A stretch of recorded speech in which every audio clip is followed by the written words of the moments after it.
Emily Climbs by Lucy Maud Montgomery.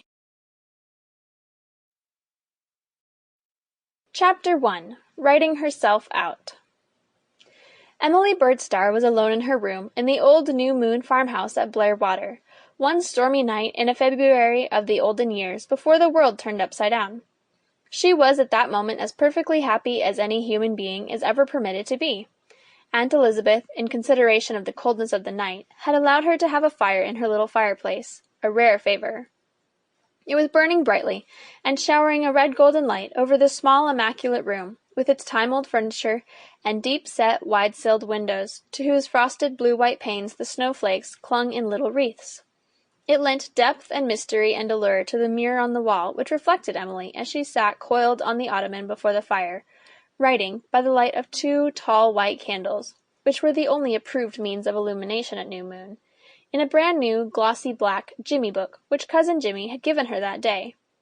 Emily had been very glad to get it, for she had filled the one he had given her the preceding autumn, and for over a week she had suffered acute pangs of suppression because she could not write in a non-existent diary. Her diary had become a dominant factor in her young vivid life. It had taken the place of certain letters she had written in her childhood to her dead father, in which she had been wont to write out her problems and worries. For even in the magic years when one is almost 14, one has problems and worries, especially when one is under the strict and well-meant but not over-tender governance of an Aunt Elizabeth Murray. Sometimes Emily felt that if it were not for her diary she would have flown into little bits by reason of consuming her own smoke.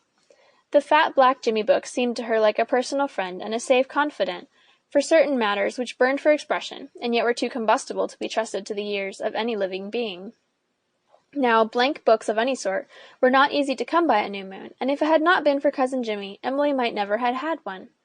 Certainly Aunt Elizabeth would not give her one. Aunt Elizabeth thought Emily wasted far too much time over her scribbling nonsense as it was, and Aunt Laura did not dare go contrary to Aunt Elizabeth in this, more by token that Laura herself really thought Emily might be better employed. Aunt Laura was a jewel of a woman, but certain things were holden from her eyes. Now Cousin Jimmy was never in the least frightened of Aunt Elizabeth, and when the notion occurred to him that Emily probably wanted another blank book, that blank book materialized straight away, in defiance of Aunt Elizabeth's scornful glances. He had gone to Shrewsbury that very day, in the teeth of the rising storm, for no other reason than to get it.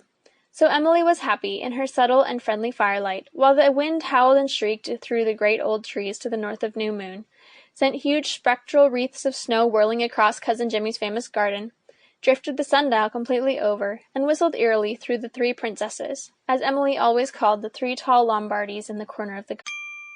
Sample complete. Ready to continue?